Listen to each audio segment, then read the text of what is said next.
Kamatın peyker sıfatlı ya cennetin hürdün. Aşkadına yaktın beni ya da günün nur sen. Ayasından intizar mı gelse var yarım benim. Aşkadına yaktın beni ya da günün nur sen. Ayasından intizar mı gelse var yarım benim.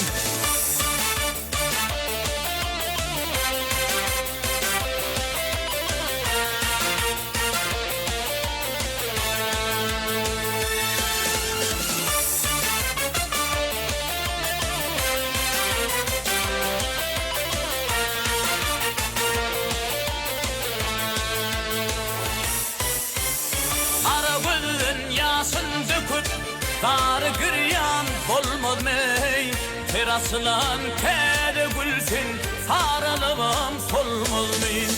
Asın armağanı uyup gayrı gönlüm almaz mey. Eyvedil aklımı yalan ciğerim canım benim.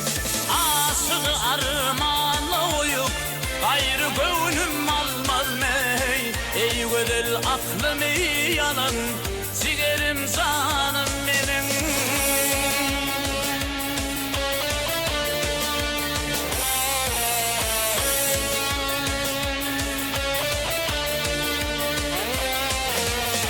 Aklımı hayrana gali, aklımı hayrana gali.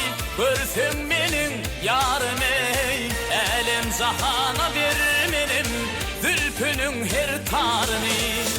Aşık oğlum tarif edip yazdı dilleyip barın ey. Eyvedil aklımı yalan hele gülzarım benim.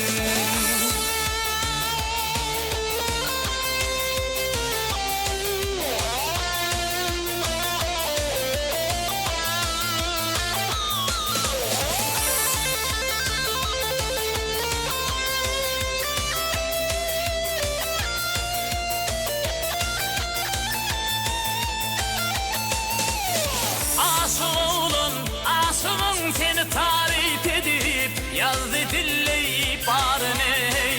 Eyvedil aklımı yanan gelse var yarım benim. Hele gülzarım benim ey ciğerim canım benim.